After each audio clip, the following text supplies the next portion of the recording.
a jam-packed Wednesday. It is Evan and Tiki. Tiki is in Bermuda or Bahama.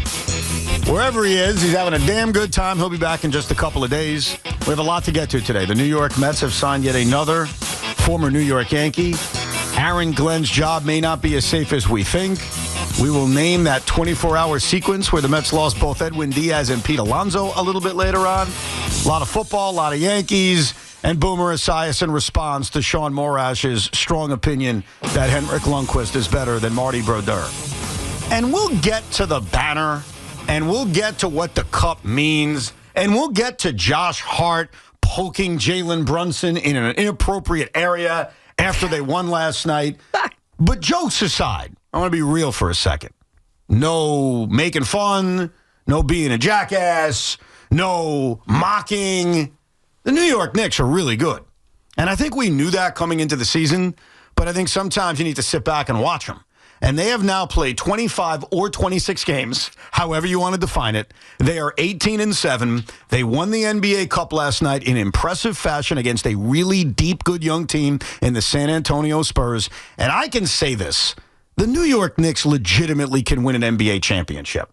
And I don't think I would have said that a year and a half ago for a myriad of reasons, but I firmly say that today. And I feel even more reinforced today than I did 3 months ago that they are the best team in the Eastern Conference. And I think they're the best team in the Eastern Conference by a lot.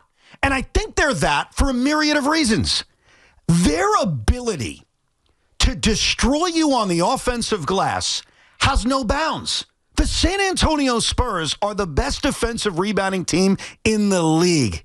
Did that matter last night?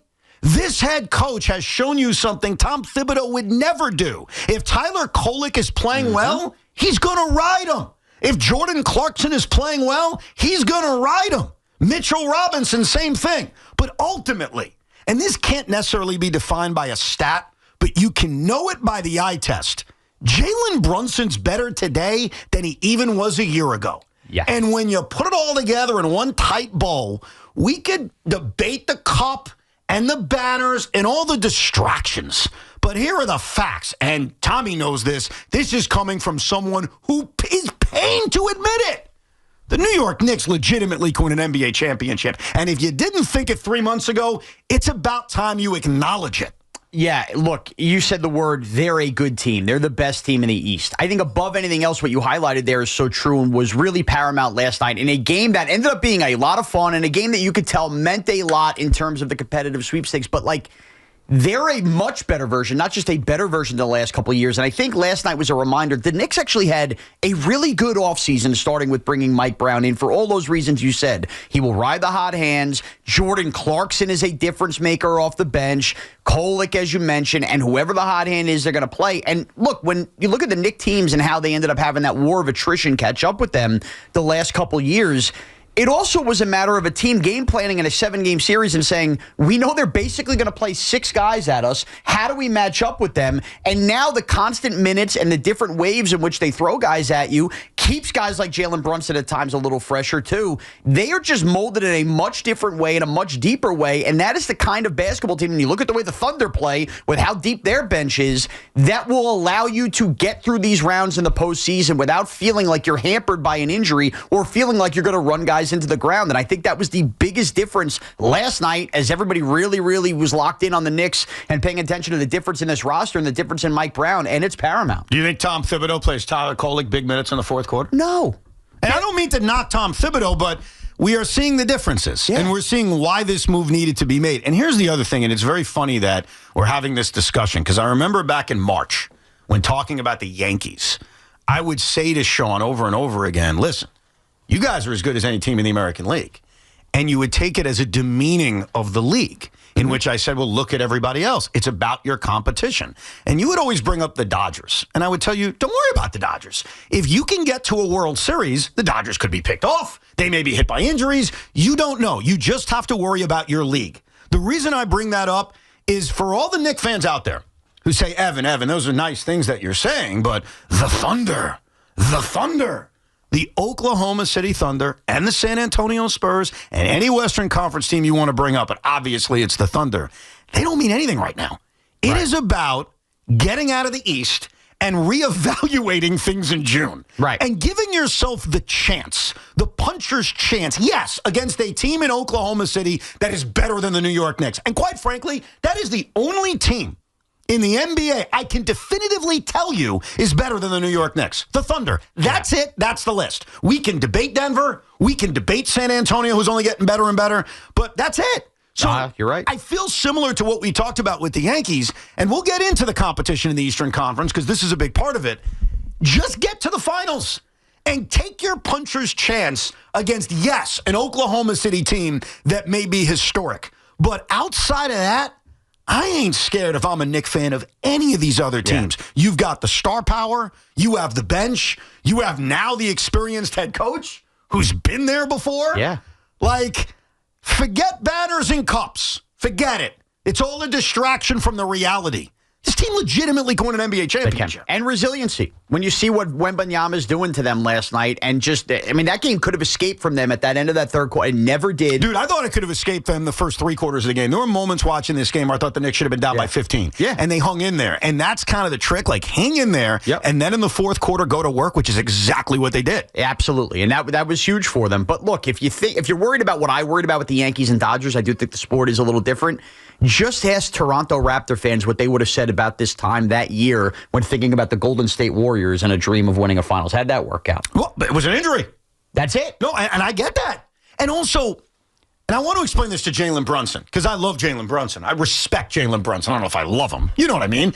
And when I say to you into a microphone, and Tommy, be the guinea pig over here, because I know that Shaun had an issue with it last year. If I look into your eyes and say, hey, I think the Knicks are the best team in the Eastern Conference, because quite frankly, I don't think the Eastern Conference is that good. Are you offended by that comment? Nope, not at all. Good. You shouldn't be. A, it's a fact. And B, I don't care what the competition is. All I care about is the facts, and that is that the Knicks are the best team in the East. I think you have a very healthy attitude. And I want to make this clear, because when it comes from me, it sounds like I'm demeaning. I am not. The Eastern Conference is not that good. And yes, does that help the Knicks in being far and away the best team in the East? Absolutely. I could also tell you from experience that my only experience of seeing my team in the NBA Finals came from an Eastern Conference that was quite frankly worse than the Eastern Conference you're even in right now. Yeah. And I have no regrets. Zero. Okay? So saying that is not an insult, but I want you to listen to Jaylen Brunson, because Jaylen Brunson kind of disagrees with Tommy. He was a little offended by the fact that people continue to say the Eastern Conference is wide open, and he takes issue with it. Here is the King of New York, because he does have a championship, unlike the other one. Here is the King of New York, Jaylen Brunson, reacting, kind of upset a little bit at the rhetoric that the East is wide open.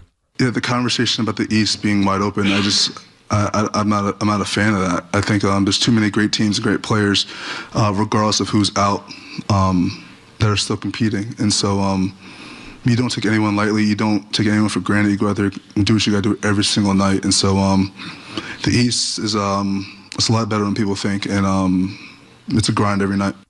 So there's a couple things there. A few things I agree with Jaylen about. One thing I don't. Number one, when he says the East isn't wide open, he's right. You're clearly the favorites. So I'm going to put you guys over.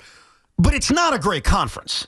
And I don't know if that's a competitive thing, like where you have to remind everyone, no, man, it's better than people think. But dude, that's a different saying.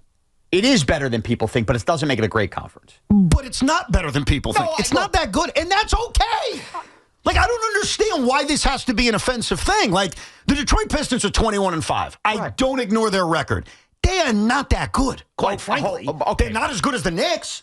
I'm sorry. But where we were in August, September when training camps were opening, we thought this was the Knicks, the Cavs, and nobody else. Now, I still think it pretty much is that, but you have to give credit to a team like the Pistons. Like, that does extend the conference a little bit. If you want to give them credit, I give them credit for being 21-5, but if you want to overrate them being 21-5, does that mean you're going to underrate Cleveland being 15-12? Well, I guess the difference is Cleveland's clearly better than that. Evan, this isn't going to be the Kansas City Royals in the wild card round, is my point. This is going to be, I think there will be some grind series for the Knicks. That ultimately they will be the better team and win. Well, I think the Pistons are the kind of team that'll punch you in the face. But if things align the way they are lit right now, with Detroit being the 1 and Knicks being the 2, I'd actually put a couple of shekels that you'll never see the Pistons. That they'll probably get beat either in the first or second round, because things can happen along the way.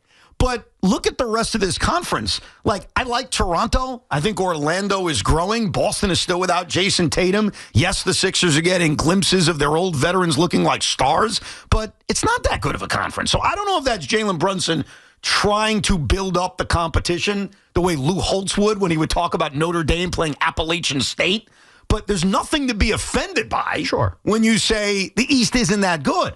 And it's not wide open. The Knicks, to me, are heavy favorites.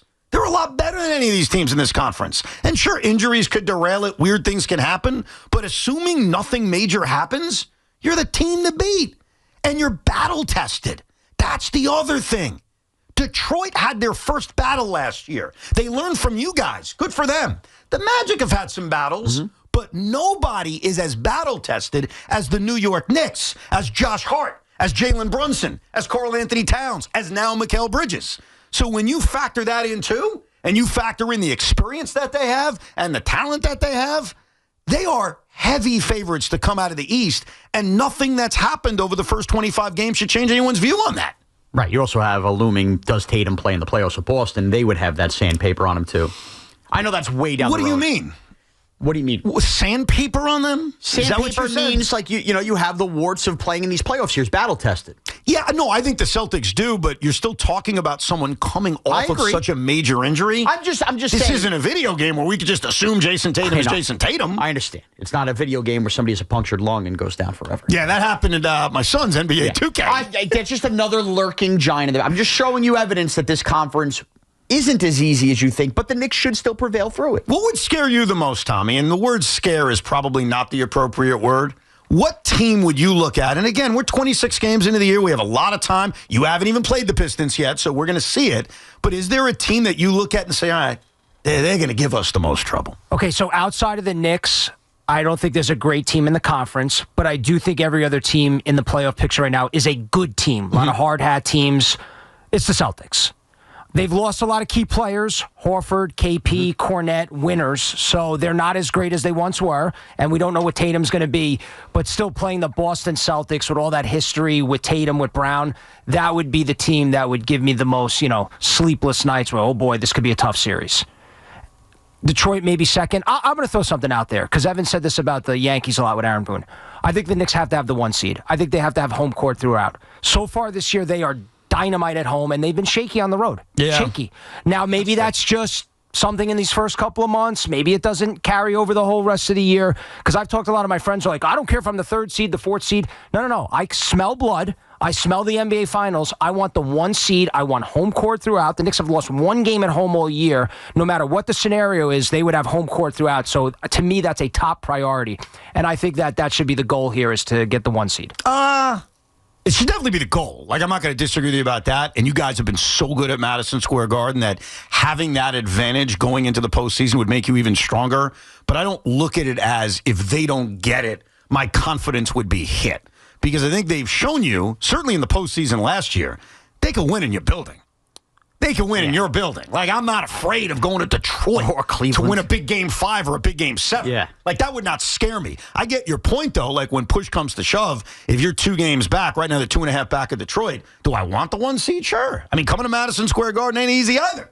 But even last year, like, there's so many memories of home road meaning so little. Like, I think back to the way you guys rallied in Boston. I think back to the way the Pacers rallied on you at Madison Square Garden. The Knicks were better on the road last year than they were at home. But so far this year, they've been great at home. Now, we'll see if that carries through for the rest of the season. Maybe I'll change my opinion on this if it changes. You know what I mean? It levels out. But right now, at home, they could beat anybody. On the road, they've had bad losses. They've been shaky. So I'd rather have the 1 seed other than the other seeds. What I really like about this team, and I use the word like in a weird way, I like as an IBO about your team, is that I feel like Jaylen Brunson every single year, like wine, is getting better and getting craftier and getting more impossible to defend. Yeah. It feels that way watching him every single night. Well, that's where experience matters in big games. Yes, and I think in Jaylen's case, I think it's just going to the lab all summer. Like, he comes out of the lab every summer, and he gets better and better. Josh Hart right now, and I know that early in this season he kind of had issues with the whole Mike Brown thing, coming off the bench, buying in was tough. Right now, Josh Hart is shooting the basketball with a stupid amount of confidence. And started the year banged up, too. He looks healthier now. No question about that.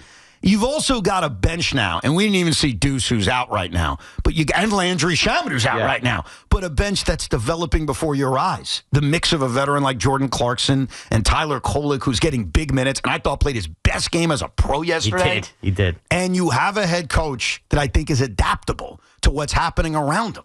And so when you just measure everything, it is December, and I always warn everyone, so much can change between now and April and now and May. But sitting there last night, not knowing how I'd feel watching the NBA Cup, my biggest takeaway is not about if the trophy matters or if the banner matters. It's that this is a really freaking good basketball team. And maybe we take it for granted for the next few months because it's a long road to the postseason. But they've got all the ingredients to win an NBA championship. And that pains me to say. Yeah. So whether the banner and the cup and everything that comes with it matters, here's what I know. For the first time in a very long time, there's a legitimate chance that all those debates may not matter because we're sitting here in June talking about the real thing. That's my takeaway, watching even the fourth quarter of that game.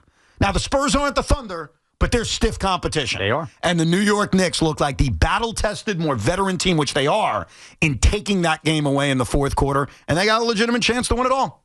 Say it out loud, Shaun. I've said it. The New York Knicks can win it all. The New York Knicks can win it all. Now, Tommy, say it with enthusiasm. It's Knicks in 26. The Knicks are going to win it all. I didn't say they're going to win it all. I said they could win it all. And just one request, NBA gods, if the Knicks are going to win it all, please let that game occur during a night the Yankees don't play and we have wide open airwaves on WFAN. Well, no, we don't want that. No, we don't want that. No. Please, NBA gods. Scratch that from the record, NBA gods. We need a Yankee game. Actually, yeah, give me an 8 o'clock start time in Minnesota. Perfect. Now, the reason Shaun brings that up is starting on January 5th, Tommy Lugauer is hosting a show here on the Fan at Nights called After Hours.